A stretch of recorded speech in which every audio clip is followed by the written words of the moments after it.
السلام علیکم۔ بات یہ ہے کہ اسٹیٹس کیسا ہونا چاہیے۔ امید ہے میں آپ لوگوں کو سمجھا پاؤں۔ اللہ سے دعا کرتا ہوں کہ آپ بھی سمجھ جائیں۔ اسٹیٹس کیسا ہونا چاہیے۔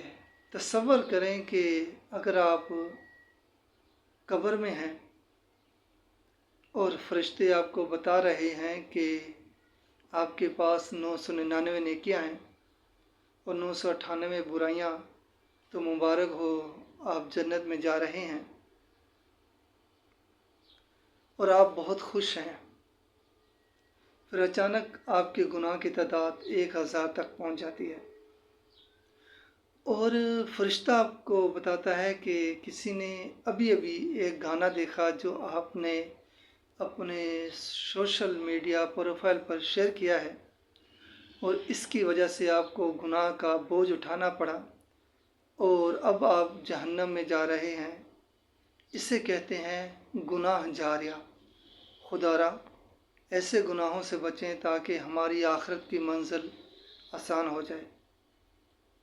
اور آج کل دیکھا جائے تو بہت سے ہمارے مسلمان بھائی ایسے اسٹیٹس لگاتے ہیں جن میں ایسے گانے ہوتے ہیں جن کو سننے سے انسان کا ایمان تک چلا جاتا ہے۔ اب ذرا سوچو کہ ایسے گانے اپلوڈ کرنے کا کیا فائدہ جو گناہ جاریہ بن جائیں۔ ایک وقت کو چھوڑو، ایک سانس کا پتہ نہیں، ادھر آنکھ بند ہوئی اور ادھر ہمیں قبر میں اتار دیا گیا۔ یہ ہمارے اپنے ہی ہمیں بولیں گے اٹھاؤ اس کو، بدبو آ رہی ہے۔ اور پھر ہم کن کے اوپر آس لگائے بیٹھے ہیں کہ یہ ہماری مدد کریں گے یا یہ ہمیں پڑھ کے بخشیں گے۔ کس پر ہم آس لگائے بیٹھے ہیں؟ کوئی کسی کا نہیں ہے۔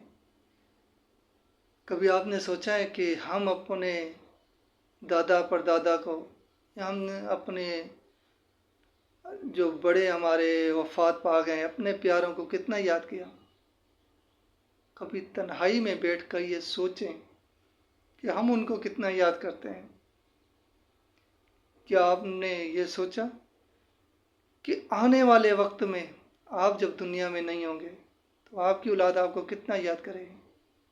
جب ہم اپنے بڑوں کو یاد نہیں کر پاتے، ان کو پڑھ کے بخش نہیں پاتے، تو ہم اپنی اولاد پر کیسا یقین کریں؟ ہر انسان آنے والے دور میں بہت مصروف ہوگا۔ کسی کے پاس 1 منٹ تک کا ٹائم نہیں ہوگا کہ ہمیں پڑھ کر بخشیں۔